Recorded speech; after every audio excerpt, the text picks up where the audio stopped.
The transfer market is in full swing and things are starting to heat up with regards to incomings at Celtic Park.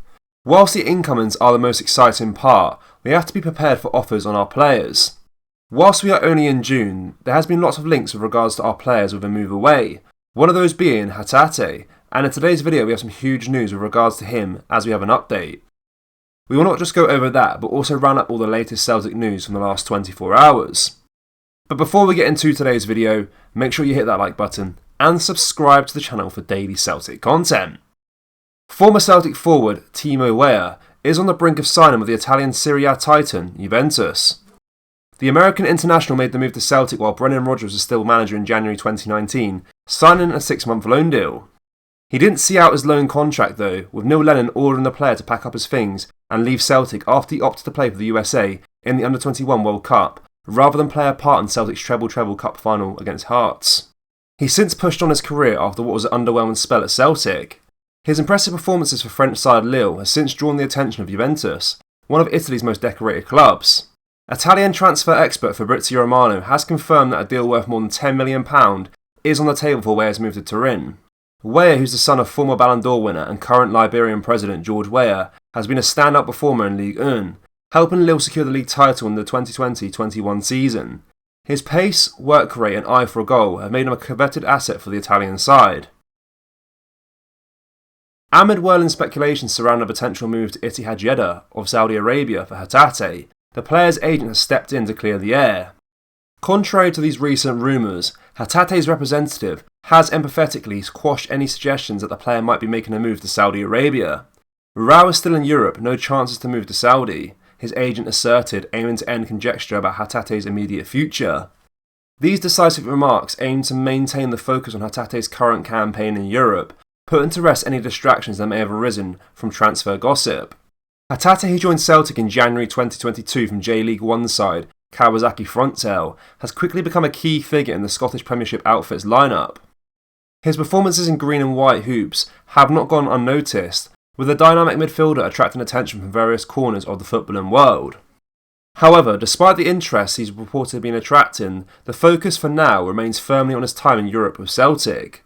The Japanese international's immediate future appears to be in Glasgow, where he'll look to impress new boss Brendan Rodgers. Contrary to circling rumours, Abada has not been offered a new deal on his existing Celtic contract this summer, according to Football Scotland. The 21-year-old winger has been rumoured to be on the move from Parkhead this summer, with a reported price tag of £10 million attached to his name. His current contract, which extends until 2026, gives Celtic the leverage to demand a significant transfer fee, given the attention he is attracting from across Europe, including interest from Premier League clubs. However, reports suggesting that the forward, who chalked up an impressive 12 goals and 5 assists under the management of Ange Postecoglou last season, despite struggling for starts, has turned down a fresh contract offer, are believed to be misinformed. Insiders have clarified to Football Scotland that no such contract offer has been made to Abada by the club in the recent past. But we understand Brendan Rodgers will sit down with Abada when the squad returns and gauge where his head is at before making a final decision on his future. He knocked back a contract at the end of 2022 at the same time as Giakoumakis. Abada is a player who could be set to leave Celtic this summer, with incoming Marco Tilio a potential replacement on the right wing. While Celtic have not been raided, with John Kennedy and Gavin Strachan staying at Celtic and joining Brendan Rodgers, the new coach and lineup does not feature a familiar face, Chris Davies, the former assistant manager under the Northern Irish gaffer during his first stint in Scotland. Spurs confirmed the appointments on their website. Davies, boasting a decorated CV with coaching stints at Swansea City, Liverpool, Celtic and Leicester City, joins the ranks as a senior assistant coach. His experience and understanding of the game will undoubtedly prove an asset to Postecoglou's managerial approach. Standing shoulder to shoulder with Davies will be Ryan Mason, Matt Wells, both appointed assistant coaches. Mason's time as interim manager at the end of last season has already endeared him to the supporters, whilst Wells' history as a former academy player lends an intimate understanding of the club's ethos. Adding to this robust team is Mike Jedinak, an Australian legend who captained the national team under Postecoglou. The former Aston Villa and Crystal Palace player, with recent experience as a youth coach and loan development coach at Aston Villa, brings a wealth of Premier League knowledge to the table. Completing the team is Rob Birch, a product of the Spurs youth setup, returning to the club as a first-team goalkeeping coach. Birch, who had a stint as academy goalkeeping coach until 2019, brings with him insights from his coaching roles with the Football Association, Fulham, AFC Bournemouth and Club Brugge. James Forrest, the Celtic winger, has been assured of his future at the club by the newly appointed manager Brendan Rodgers. Despite struggling for game time under former boss Ange Postecoglou, Forrest has been told that he fits into Rodgers' plans for the team. Forrest, who's now 31 years old, found himself behind players such as Jota and Dayson Maeda in the pecking order under Postecoglou. Abada was also preferred over Forrest.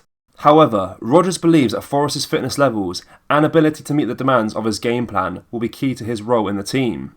Forrest had a successful stint under Rodgers during his first term at Parkhead, with the manager significantly contributing to his development as a player. Rodgers believes that Forrest still has a lot to offer and can fit into his system once again. Brendan Rodgers said, "Yes, James is at the stage of his career where it's slightly different. For him, it's all about staying fit now. He was such an important player in the squad last time, and he was a great guy to work with. I'm looking forward to seeing him again. It's been a challenge for him, but I've seen snippets of him where, when he's fit and ready, he is a fantastic player for Celtic." Forrest's future at Celtic has been uncertain due to his limited game time last season. However, with Rodgers' assurance, it seems that the winger will have a significant role to play in the team moving forward. Rodgers got the best out of the winger in his last stint, and will be hoping to do the same as he enters the final years of his career. When Chris Sutton signed for Celtic, he was at a point in his career where he wasn't getting much first-team football. His £10 million move to Chelsea from Blackburn went sour as he struggled to adapt to their style of football. Chris Sutton says Newcastle United would worry about Brendan Rodgers' Celtic in the Champions League. That's if his duo locked horns. First of all, the two English and Scottish giants won't meet each other in the group stages because they're going to be in the same pot for when the draw is made on August the 31st. But Sutton was laying down the possibility of Celtic meeting the Magpies in the knockout stages, as he seemingly favoured this old side while speaking to 606 on BBC Radio 5 Live Sport.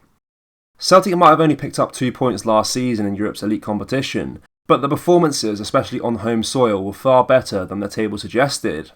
Under Rodgers, who doesn't exactly have the greatest record in Europe, they will be hoping to really get their engine going and try and get out of the group stages. And if there was a meeting between Celtic and Newcastle, then Sutton made it clear that Eddie Howe's side better be wary.